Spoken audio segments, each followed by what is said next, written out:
Audio Jungle.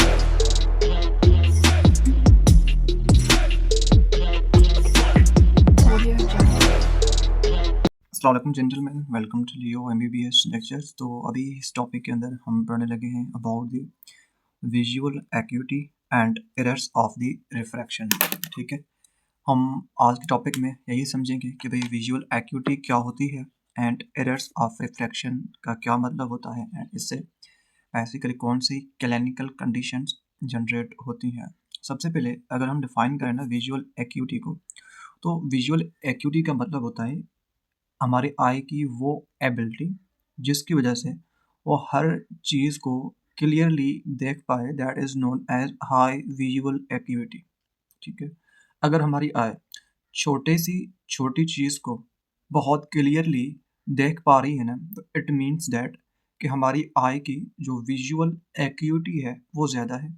But अगर ऐसा है कि हमारी आई छोटी चीज़ों को सही से नहीं देख पा रही, ब्लर्ड इमेज बन रहा है, ठीक है, इट मीन्स दैट कि हमारी आई की जो विजुअल एक्यूटी है वो कम है। ठीक है, तो किसी चीज़ को क्लियरली देखना, ठीक है, क्लियरली ऑब्जर्व करना, this is known as visual acuity. And दूसरा यहाँ पे टर्म लिखा हुआ है एरर्स ऑफ द रिफ्रैक्शन। देखिए, हमारे जो बेसिकली विजन का प्रोसेस है, इसमें रिफ्रैक्शन का बहुत इंपॉर्टेंट रोल है। जब भी लाइट हमारे आई में आती है ना, तो लाइट की होती है बेंडिंग, लाइट की बेंडिंग होती है। एंड बेसिकली जो लाइट की बेंडिंग है आई में, वो दो चीज़ें करवाती हैं। एक हमारा जो लेंस है, that is responsible for bending, and साथ में जो हमारा कॉर्निया है, this is also responsible for bending.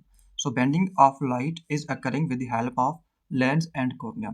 अच्छा देखिए, जब लेंस एंड कॉर्निया लाइट की बेंडिंग करवाते हैं, तो इसका फ़ायदा क्या होता है? इसका फ़ायदा ये होता है कि जब लाइट प्रॉपर बेंड होती है ना, तो देन रेटिना के ऊपर लाइट इजीली फोकस हो सकती है एंड रेटिना के ऊपर जो इमेज है वो सही से बन सकता है।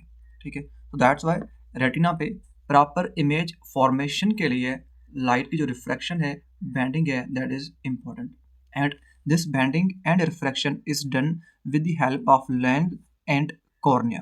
ठीक है, तो अगर हम इस डेफिनेशन में देखें तो visual acuity this is the ability of eye to distinguish two closely spaced object. ठीक है, जो दो क्लोजली ऑब्जेक्ट्स हैं उनको सेपरेट करके देखना, that is the visual acuity. या विजुअल एक्यूटी रिफ्लेक्ट करती है किस चीज़ को? हमारे आई का जो रिफ्लेक्टिंग पावर है, दैट वन। ठीक है, तो विजुअल एक्यूटी रिफ्लेक्ट करती है आई का resolving power, not a magnifying power. Visual acuity reflect करती है आई के रिजॉल्विंग पावर को। ठीक है, अच्छा, अब हम डिस्कस करते हैं कि जो हमारी विजुअल एक्यूटी है ये कौन से फैक्टर्स के ऊपर डिपेंड करती है। तो याद रखना, सबसे सबसे जो पहला फैक्टर आता है विजुअल एक्यूटी के लिए, that is the optical factors. And optical factors को हम एक और नाम भी देते हैं। ऑप्टिकल फैक्टर्स को हम कैमरा लेंस सिस्टम भी कहते हैं। इसको हम कैमरा लेंस सिस्टम भी कहते हैं। इस सिस्टम में क्या होता है? इस सिस्टम में जो लाइट है उसको बैंड किया जाता है। ठीक है, एंड जब लाइट बैंड होती है तो देन इजीली वो बेसिकली फोकस हो सकती है ऑन दी रेटिना। ठीक है, तो this system is responsible for proper refraction which is done with the help of cornea and lens. Retinal factors, it means that visual acuity हमारे retina पर भी डिपेंड करती है। एंड रेटिना का जो मोस्ट इंपॉर्टेंट पार्ट है, that is fovea centralis, which is the site of sharp image formation, which is the site of sharp vision। ठीक है, देन हमारे पास रेटिना के अंदर जो कौन सेल्स है उनका अमाउंट ज़्यादा होना चाहिए, बिकॉज कलर विजन के लिए या बेसिकली चीज़ों को सही से देखने के लिए कौन cells are more responsible, because rod cells जो होते हैं वो ज़्यादा लाइट इंटेंसिटी में वो बेसिकली क्या हो जाते हैं? डैमेज हो जाते हैं। It means that we should need cone cells in very large amount. ठीक है, देन हमारे पास कुछ न्यूरल फैक्टर्स भी होते हैं जिनके ऊपर हमारी विजुअल एक्यूटी डिपेंड करती है। न्यूरल फैक्टर्स में हमारे पास बेसिकली ऑप्टिक पाथवेज आ जाते हैं जिसमें हमारी ऑप्टिक नर्व जो है उसको प्रॉपर काम करना चाहिए। So these are certain factors जिनके ऊपर हमारी विजुअल एक्यूटी डिपेंड करती है। These are which one? Optical factors, retinal factors, neural factors.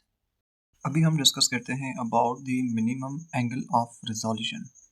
Minimum angle of resolution क्या होता है कि देखिए, अगर दो चीज़ें बहुत ज़्यादा एक दूसरे के करीब हैं, तो उन दोनों चीज़ों को एक दूसरे से सेपरेट करके देखने के लिए एंगल को जो सबसे छोटा हमारे आई को जो सबसे छोटा एंगल रिक्वायर्ड होता है, that is known as minimum angle of resolution.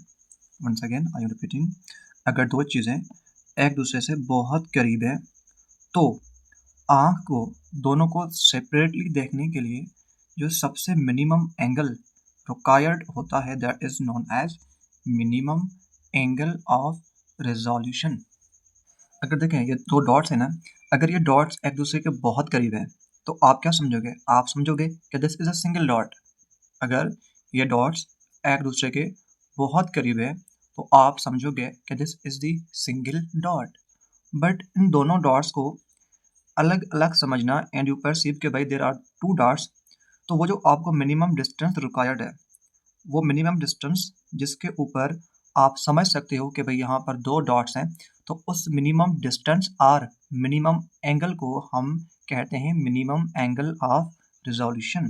तो आप मिनिमम डिस्टेंस भी कह सकते हो, but in case of eyes best word is basically the angle. ठीक है, बिकॉज हम आइज की केस में एंगल ज़्यादा यूज़ करते हैं as compare to the distance. And minimum angle of resolution का जो नॉर्मल वैल्यू है ना, that is about 1 minute of arc, and 1 minute बराबर होता है 60 डिग्री के। ठीक है, तो उसका नॉर्मल वैल्यू है 1 मिनट ऑफ आर्क या 1 अपॉन में 60 डिग्री। अभी हम डिस्कस करते हैं about the Snellen chart.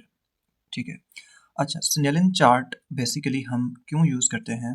स्नेलिन chart basically हम यूज़ करते हैं विजुअल एक्यूटी को चेक करने के लिए।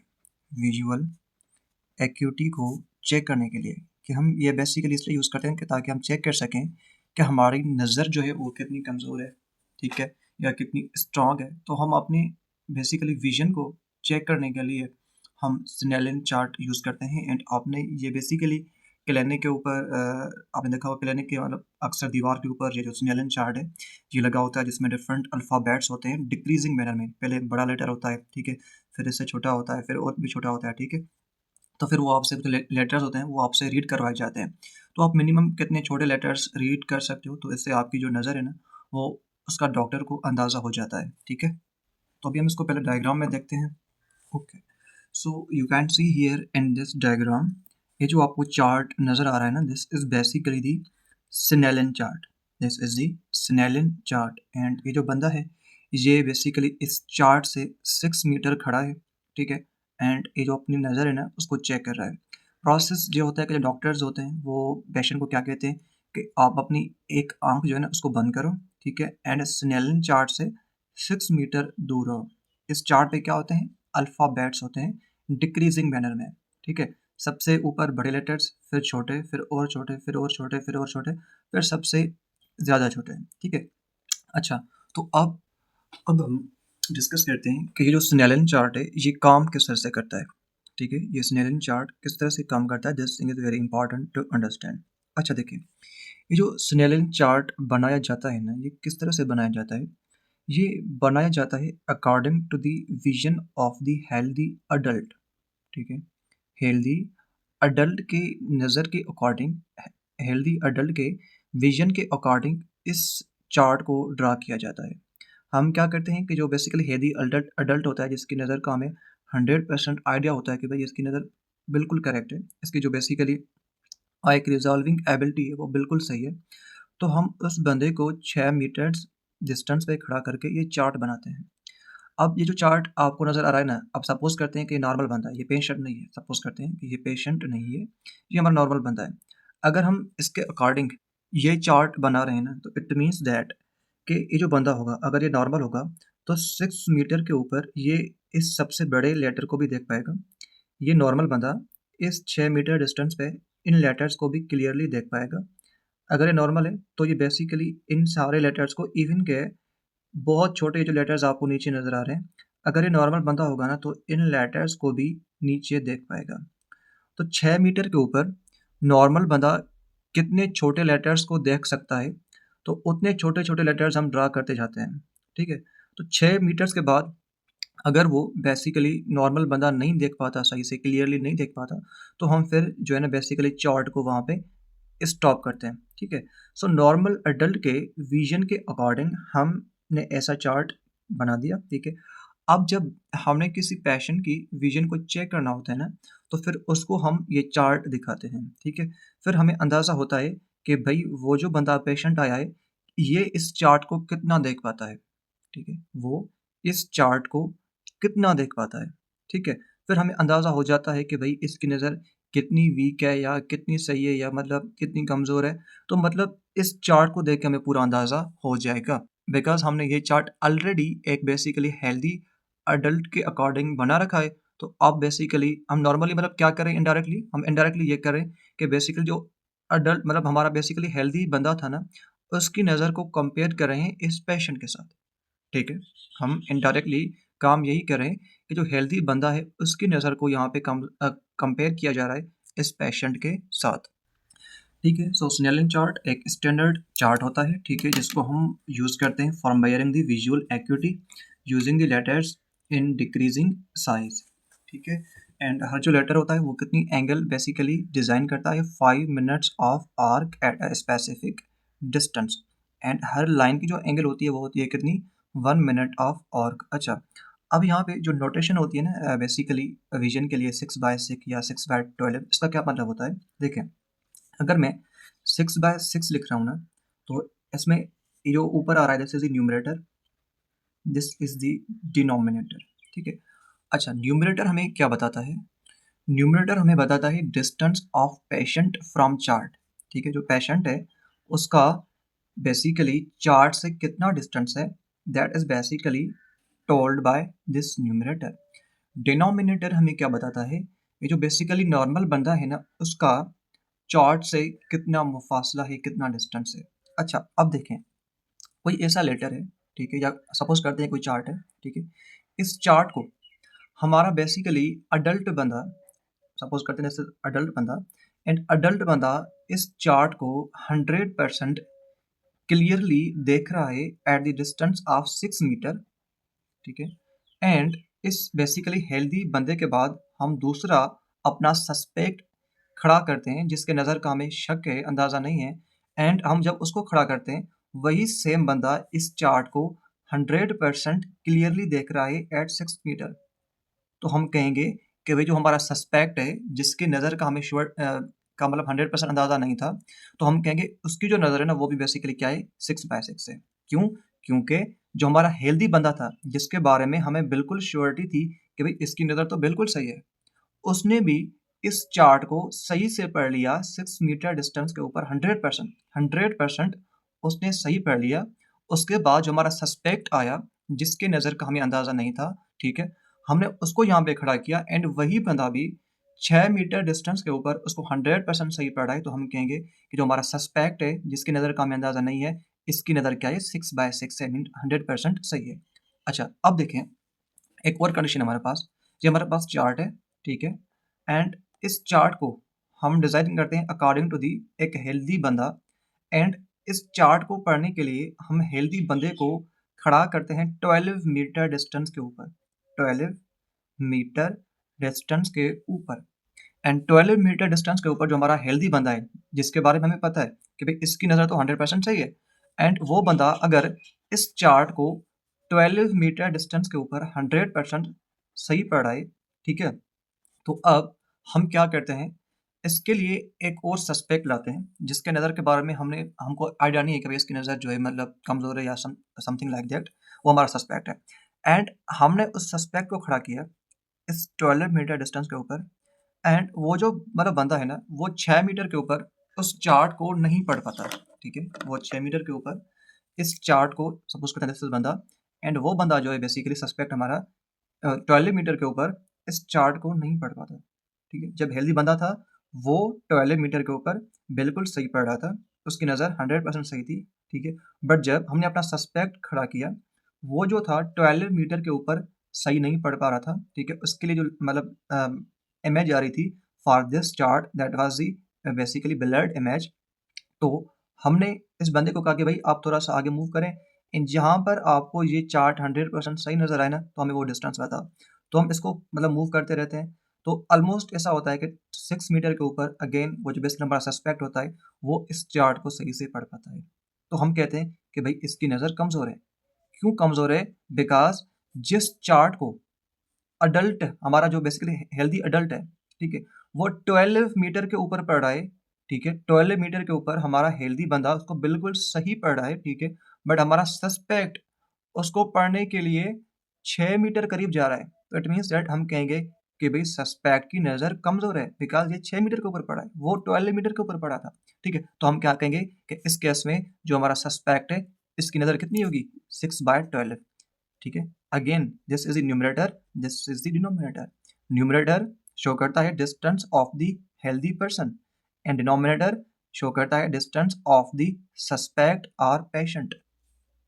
तो अब इस केस में हम सस्पेक्ट को कहेंगे भाई तुम्हारी नज़र है 6/12 कि भाई तुमने हेल्दी बंदे के कंपैरिजन में 6 मीटर दूर पड़ा और करीब पड़ा, मीन्स के जो चीज़ तुम 6 मीटर के ऊपर 100% करेक्ट पढ़ रहे हो, ठीक है, वही चीज़ हमारा नॉर्मल बंदा 12 मीटर के ऊपर सही पढ़ा है। इट मीन्स दैट तुम्हारी नज़र जो है वो कमज़ोर है as compare to healthy adult and your eye sight is 6/12, ठीक है। तो यहाँ पे देखें this thing is written here, example लिखा हुआ है 6/6 विजन का, ठीक है।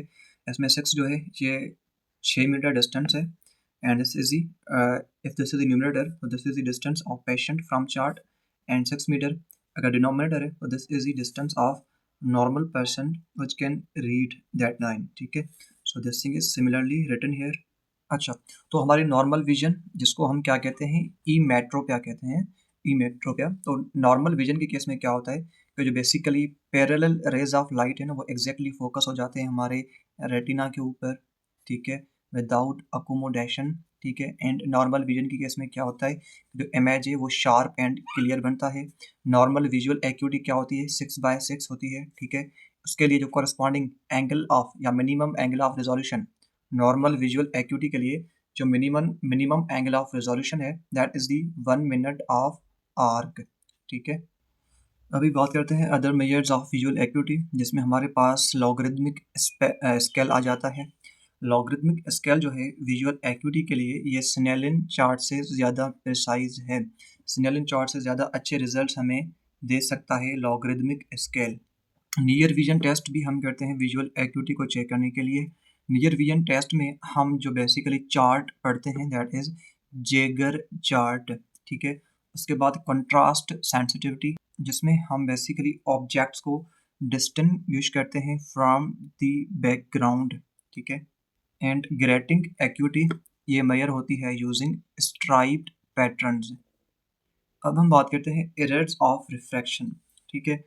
एरर ऑफ रिफ्रैक्शन को हम बेसिकली ए मेट्रोपिया भी कहते हैं। नॉर्मल विजन को हम कह रहे थे ई मेट्रोपिया, ठीक है, ई मेट्रोपिया कह रहे थे उसको, ठीक है। बट अगर रिफ्रैक्शन में एरर आ रहा है तो this is known as ametropia. देखिए अगर प्रॉपर रिफ्रैक्शन नहीं हो रही, मीन्स के प्रॉपर लाइट बेंड नहीं हो रही, तो इट मीन्स दैट कि जो रेटिना है ना उसके ऊपर सही से बेसिकली इमेज जो है वो नहीं बनेगी, बिकॉज रिफ्रैक्शन जो है वो सही नहीं हो रही। तो ऑफ कोर्स रेटिना के ऊपर जो इमेज है वो भी सही नहीं बनेगी एंड जो हमारी विजन है वो अल्टीमेटली क्या हो जाएगी, विजन हमारी ब्लर्ड हो जाएगी। तो इट मीन्स दैट कि नॉर्मल विजन के लिए हमारे आई को क्या करना होगा, नॉर्मल विजन के लिए हमारे आई को बेसिकली लाइट को सही से रिफ्रैक्ट करना होगा, ठीक है। अच्छा, अब जो अगर रिफ्रैक्शन सही नहीं हो रही तो इट मीन्स दैट कि now is the condition of refractive errors. Refractive errors, refractive errors में पहली कंडीशन होती है मायोपिया, पहली कंडीशन होती है मायोपिया। एंड मायोपिया को हम बेसिकली और क्या कहते हैं, मायोपिया को हम बेसिकली शॉर्ट साइटेडनेस भी कहते हैं। Myopia is also called short sightedness. Myopia में क्या होता है कि जो इमेज है ना ये रेटिना के आगे बनता है, इमेज जो है वो रेटिना के आगे बनता है। अब सबसे इम्पॉर्टेंट कॉन्सेप्ट ये है जो आपने समझना है कि भाई मायोपिया और शॉर्ट साइटेडनेस की केस में जो इमेज है ये रेटिना के आगे क्यों बनता है। देखिए नॉर्मली तो जो इमेज है वो बिल्कुल if this is our eye ball and इसके पीछे सपोज करते हैं कि दिस इज इस कलर से ड्रा कर देता हूँ। सपोज करते हैं दिस इज आई बाल एंड पीछे यहाँ पर क्या मौजूद है हमारी, this is our retina, this is our retina. तो नॉर्मली तो ये होता है कि जो लाइट रेज है ना वो आते हैं, ठीक है, लेंस जो है उसको बेसिकली कन्वर्ज करता है, ठीक है, and light rays exactly converge होते हैं कहाँ पर, रेटिना के ऊपर, एंड जो इमेज है वो बेसिकली एग्जैक्टली रेटिना के ऊपर बनता है, ठीक है। बट शॉर्ट साइटेडनेस की केस में क्या होता है कि if this is our eye ball, if this is our retina, if this is our retina, तो इस केस में क्या होता है कि जो लाइट रेज है ना वो बेसिकली रेटिना से पहले ही कन्वर्ज हो जाते हैं, एंड उनको कन्वर्ज कौन करता है, लेंस एंड कॉर्निया उनको कन्वर्ज करता है, because they have ability of reflection और बेंडिंग। तो लाइट रेज जो होते हैं वो रेटिना से पहले ही क्या हो जाते हैं, बैंड हो जाते हैं, कन्वर्ज हो जाते हैं, रिफ्लेक्ट हो जाते हैं। तो इससे जो इमेज है ना वो रेटिना के ऊपर नहीं बनता, ठीक है। अब सवाल ये है कि भाई ये ऐसा क्यों होता है, रीज़न क्या है। रीज़न ये है कि in case of short sightedness कि जो हमारा लेंस एंड कॉर्निया है, लेंस एंड कॉर्निया, जिनकी वजह से क्या हो रहा है, लाइट बेंड हो रही है। शॉर्ट साइटेडनेस की केस में जो लेंस एंड कॉर्निया है ना इनका रिफ्रैक्टिंग पावर और कन्वर्जिंग पावर बढ़ जाता है, इनका रिफ्रैक्टिंग एंड कन्वर्जिंग पावर बढ़ जाता है। जब इनका रिफ्रैक्टिंग एंड कन्वर्जिंग पावर बहुत ज़्यादा बढ़ जाता है तो लाइट रेज जो है ना वो बहुत ज़्यादा जल्दी कन्वर्ज कर जाते हैं, बैंड कर जाते हैं, रेटिना तक नहीं जाते। तो इससे क्या होता है कि जो हमारी इमेज है ये रेटिना से आगे बनती है, रेटिना से आगे बनती है।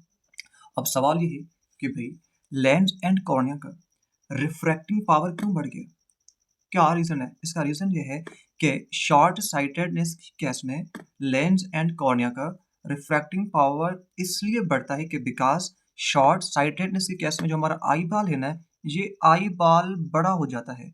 जब आई बॉल बड़ा हो जाता है तो of course lens and cornea इनका रिफ्रैक्टिंग पावर भी बढ़ जाएगा। जब इनका refracting power, bending power, converging power बढ़ जाएगा तो ऑफ कोर्स लाइट रेज जो हैं वो रेटिना से पहले ही कन्वर्ज हो जाएंगे।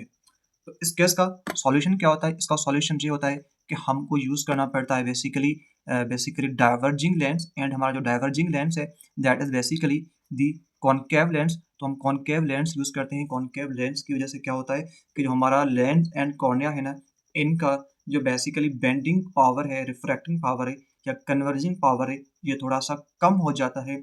फिर ये होता है कि जो लाइट रेज हैं वो एग्जैक्टली जाके हमारे रेटिना के ऊपर कन्वर्ज हो जाते हैं, एंड फिर जो हमारी इमेज है वो एग्जैक्टली रेटिना के ऊपर बनती है, ठीक है। सो मायोपिया और शॉर्ट साइटेडनेस का सॉल्यूशन यही होता है कि we have to use concave lens. Concave lens और डाइवर्जिंग लेंस जिनकी वजह से क्या होगा कि जो बेसिकली हमारा लेंस एंड कॉर्निया है ना, लेंस एंड कॉर्निया की जो बेसिकली कन्वर्जिंग एबिलिटी है थोड़ी सी कम हो जाएगी, ठीक है। So this thing is written here कि मायोपिया और शॉर्ट साइटेडनेस इसमें इमेज रेटिना के आगे बनेगा because increased axial length of eyeball. जब आई बाल बड़ा हो जाएगा तो ऑफ कोर्स उसकी एक्सेल लेंथ बढ़ जाएगी, यानी क्या होगा, कॉर्निया एंड लेंस का रिफ्रैक्टिव पावर इंक्रीज हो जाएगा, ठीक है। एंड शॉर्ट साइटेडनेस की केस में जो डिस्टेंट ऑब्जेक्ट्स हैं, दूर वाले ऑब्जेक्ट्स वो हम सही से देख नहीं पाते।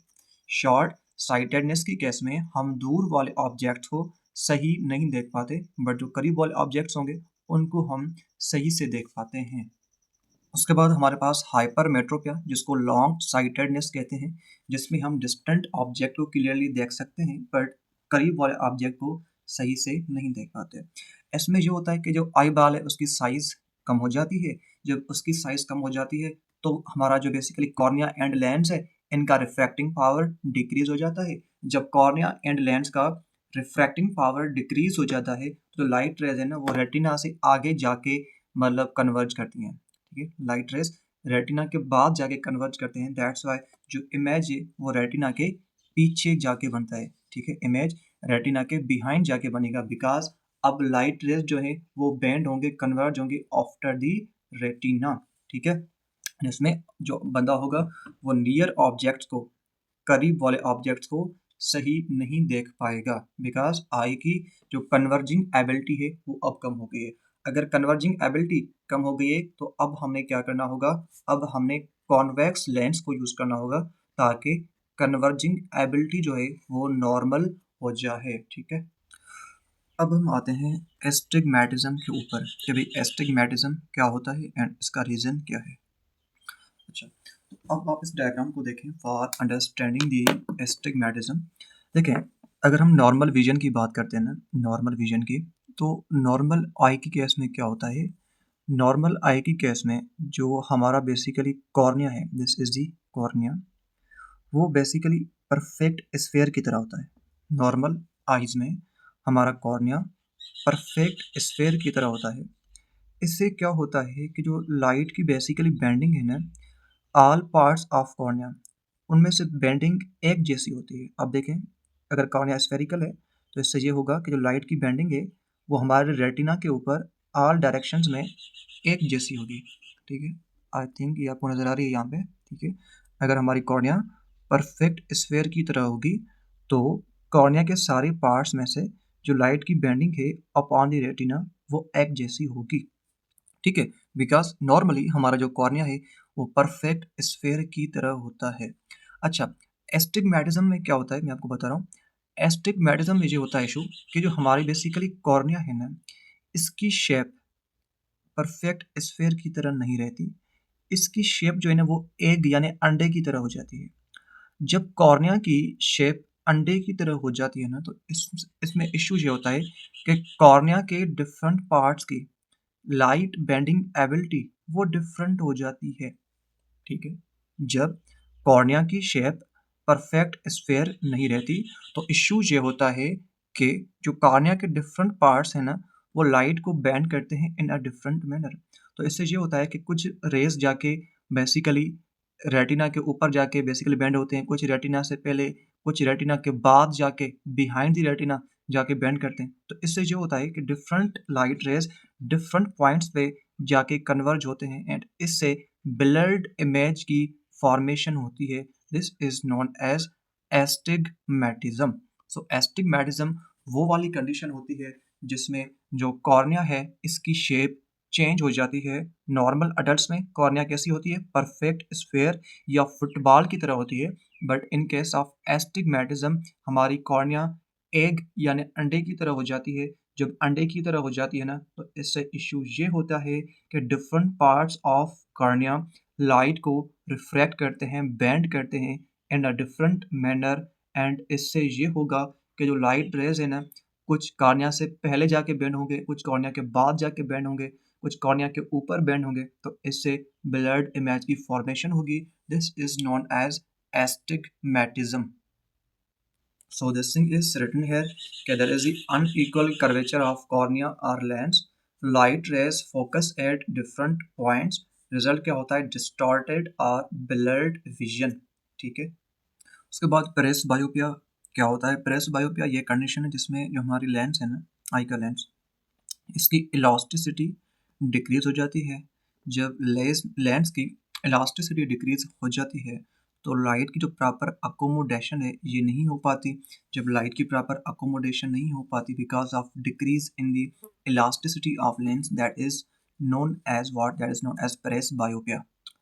Okay, then causes of refractive errors, अगर आपसे वाइवा में पूछे जाएं कि भाई काजेज कौन से हो सकते हैं, एक्सियल एबनॉर्मलिटी। ठीक है, जिसमें समटाइम हमारा जो आई बाल है वो शॉर्ट हो जाएगा या लॉन्ग हो जाएगा। ठीक है, कर्वेचर एबनॉर्मलिटी, जिसमें क्या होगा कि जो कॉर्निया है वो इरेगुलर हो सकता है। ठीक है, उसकी शेप चेंज हो सकती है। जिस तरह से हमने देखा in case of astigmatism, lens abnormality जो बेसिकली मोस्टली एजिंग की वजह से हो सकती है।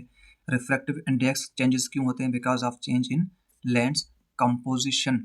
उसके बाद मैनेजमेंट ऑफ रिफ्रैक्टिव एरर्स। ठीक है, अगर बात करते हैं कॉनकेव लेंसेज की तो हम ये यूज़ करते हैं in case of myopia, short sightedness. ठीक है, बिकॉज शॉर्ट साइटेडनेस की केस में क्या होगा कि जो हमारा आई बॉल है वो बेसिकली बड़ा हो जाता है एंड साथ में जो बेसिकली कॉर्निया एंड लेंस है इनकी कन्वर्जिंग एबिलिटी बढ़ जाएगी। तो कॉनकेव लेंसेज क्या करेंगे, उस कन्वर्जिंग एबिलिटी को डिक्रीज करेंगे एंड डाइवर्जिंग एबिलिटी को थोड़ा सा इंक्रीज करेंगे। कॉनकेव लेंसेज कन्वर्जिंग एबिलिटी को डिक्रीज करेंगे, दैट्स वाई कॉन्केव लेंसेज के लिए हम नेगेटिव साइन यूज करते हैं, ठीक है। हाइपरमेट्रोपिया और लॉन्ग साइटेडनेस, इसमें लाइट रेस को कन्वर्ज किया जाएगा बाय यूजिंग कॉन्केव लेंसेज, इसमें कन्वर्जिंग एबिलिटी को इंक्रीज किया जाएगा, दैट्स वाई हम यहाँ पे पॉजिटिव साइंस को यूज करते हैं। सिलेंड्रिकल लेंसेज हम यूज करते हैं in case of astigmatism, because अगर लेंस सिलेंड्रिकल हो जाएंगे ना तो लेंस के हर पॉइंट पे जो बेसिकली कन्वर्जिंग एबिलिटी है वो सेम होगी। अगर कन्वर्जिंग एबिलिटी सेम हो जाएगी तो ऐसे क्या होगा कि जो ऑल दी रेज होंगे वो सारे जाके रेटिना के ऊपर ही बैंड होंगे, ठीक है। तो कोई ब्लर्ड इमेज की फॉर्मेशन फिर नहीं होगी। उसके बाद कॉन्टैक्ट लेंसेज को हम यूज करते हैं जो basically better field of vision हमें प्रोवाइड करते हैं। हाई रिफ्रैक्टिव एरर्स की केस में हम कॉन्टैक्ट लेंसेज को यूज करते हैं।